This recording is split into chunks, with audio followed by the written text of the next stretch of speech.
Good morning, everyone, and welcome to my podcast. My name is Lynette. Today, we're going to talk about people that use you up. And by that, I mean people that you are so fond of, so attached to, that their mood can actually set your mood. This is actually a very unhealthy attachment.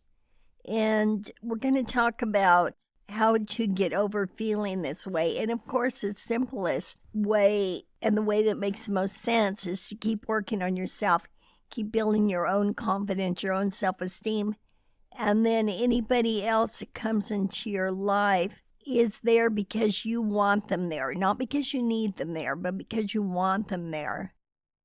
I think people know just how far they can push another person.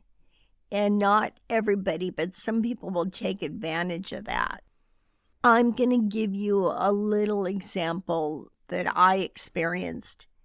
And I'm almost ashamed to say this, but somebody that I was very close to was in a very bad mood, and I picked up on it. It made me feel bad, therefore I was distracted.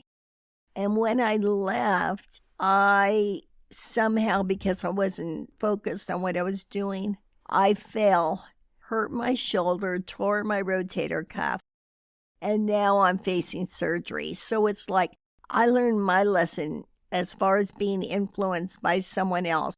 And we all have weak moments, no matter how confident we are. We all have people that sometimes we think they're the end all for whatever reason, which nobody really is, but that's a whole nother issue. This can happen in the form of a friendship, a romantic relationship.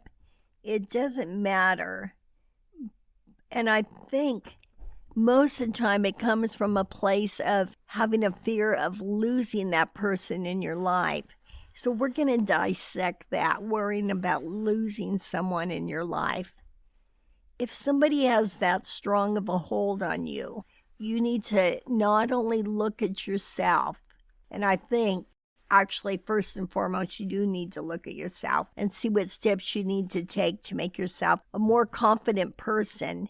But then you need to look at them and think, are they giving me what I really need? Because if somebody is there for you 100%, if they love you, if they're there, you have to face it head on. I mean, if it's not there, it's better to know, it's better to look at it.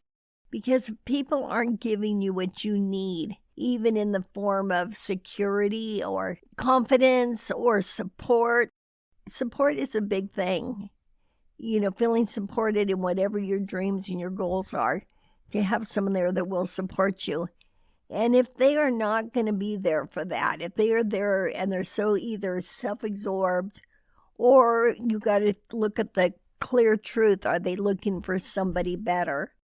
Because you deserve to have someone in your life that is there for you, not only for you, but matches you. It's a give and take situation, whether it be in confidence, conversation, support, whatever it be. But you should not have to spend your life worrying about their mood, worrying about if they're happy. People are in our lives because they're an addition to, they're a blessing. And that's how we should look at it. We are still an individual with our individual goals and desires. And we allow someone else to come into our life because they are a blessing to us, because they meet our needs and give us what we need. If you feel they are taking from you, then you need to reevaluate that relationship.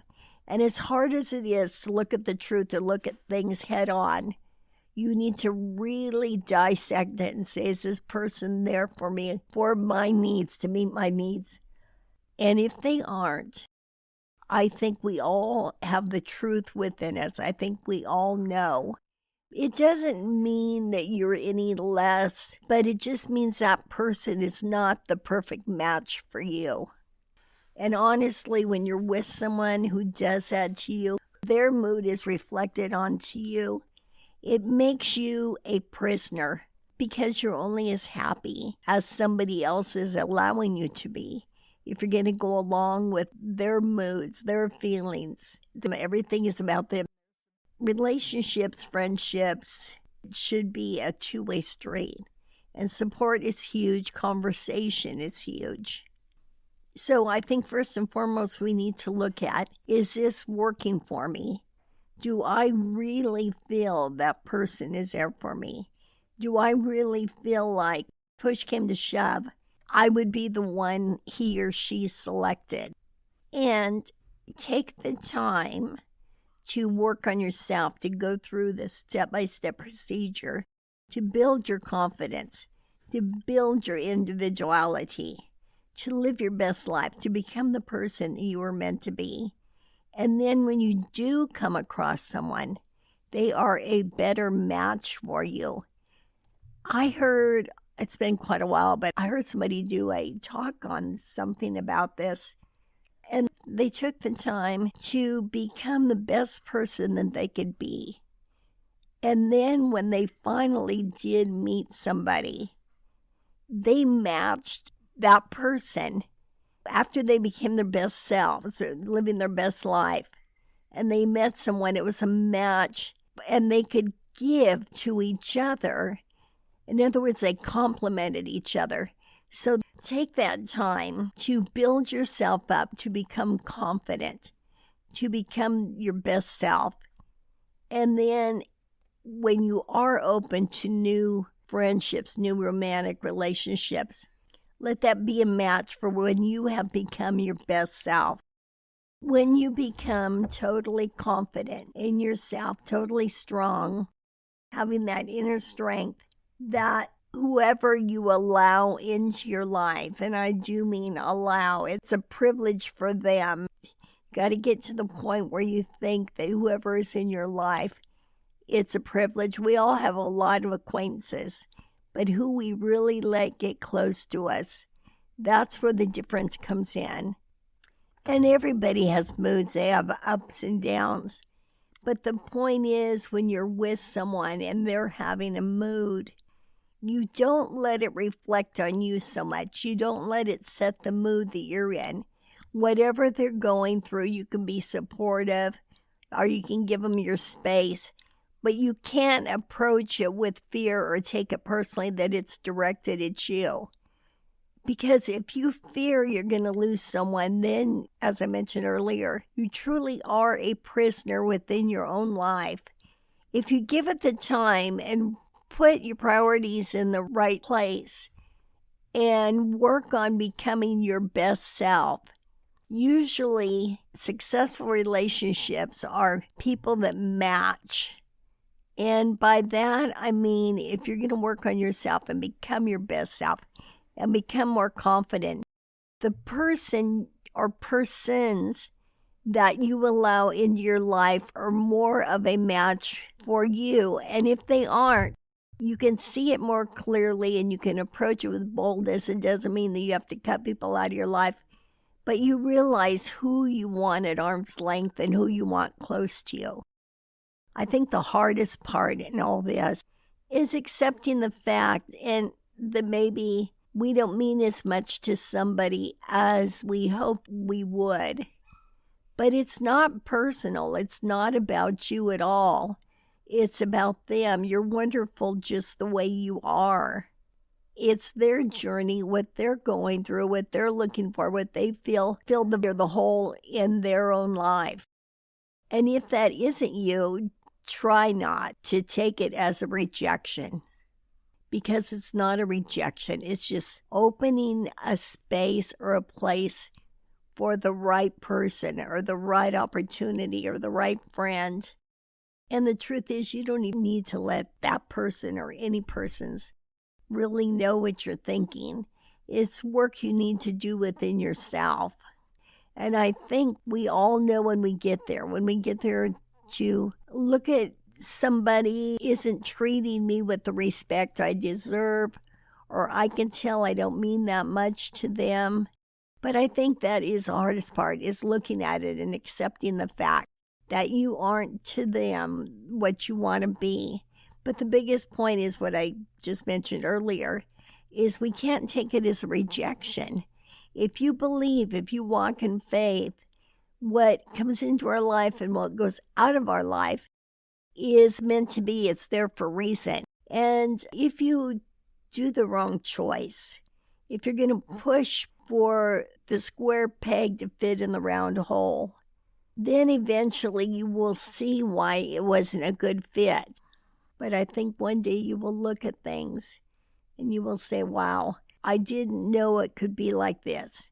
But it does all start with you. It starts with being your own best friend, being confident, valuing yourself, being selective who you let into your life. And as I said, we can have a lot of acquaintances and even a lot of friends. But those that you let be really close are the ones that you need to be more selective about. Are they confidant? Are they giving you the respect? Are they supportive? I'm not trying to paint a perfect picture here because I know all relationships at one time or another have rough patches. But what I'm getting at is when you are with someone, when you're close with someone, if you let their moods affect you when they're down, you're down, then you're ignoring your own mood.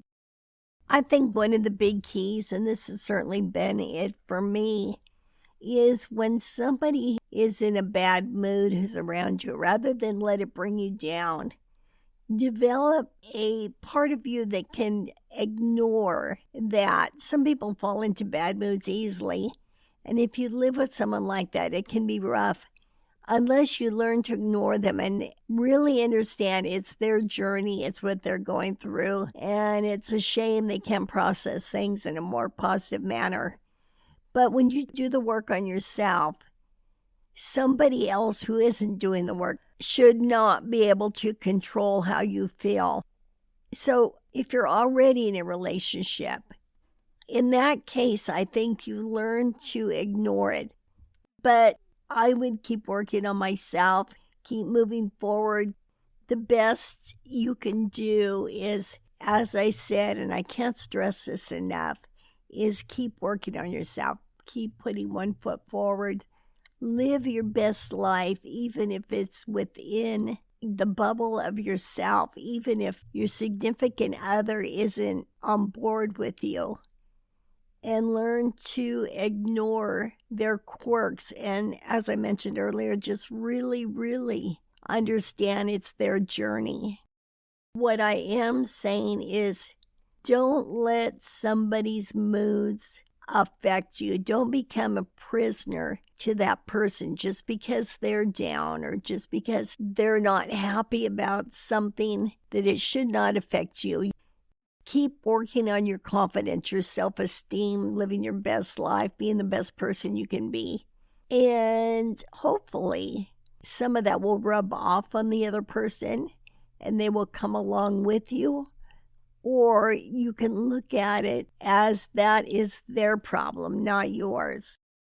And you just keep moving forward, because even though we're with someone, it doesn't mean we are that someone. We still have individual lives. We still are individual people.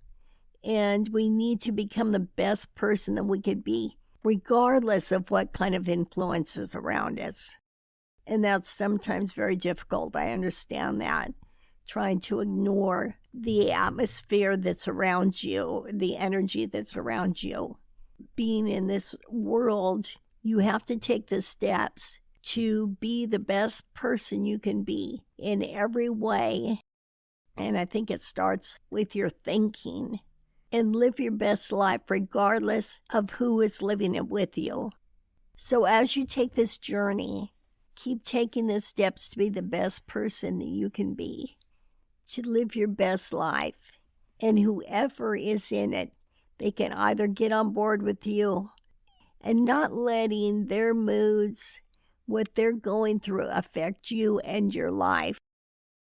And keep taking the steps further to get better and better, to become more of a solid foundation and confidence in living your best life and being the person you were meant to be. And who's ever around you, it sets a good example for them to see. And they can make a decision if they want to get on board with you or if they want to stay stuck where they're at. And if they're stuck where they're at, it doesn't mean you're stuck where they're at. It means you can keep moving forward. You can keep loving the people around you, and you should keep loving the people around you. But they should not be holding you back. But regardless, no matter what kind of relationship you're in, no matter what friendships you have, you are still an individual.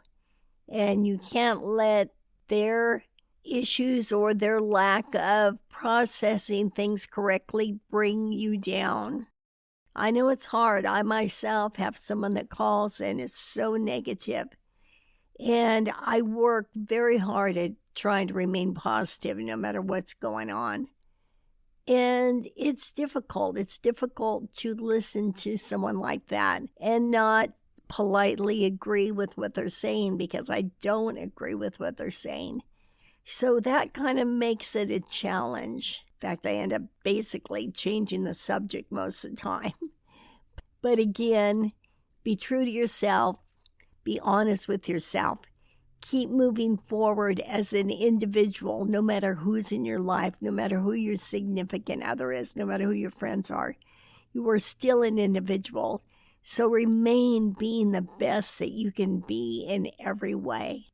And if somebody's with you that's not willing to do the work, that's okay. But don't get caught up in where they're at. You're moving forward. With that being said, I thank you for listening, and I will talk to you soon. Bye-bye.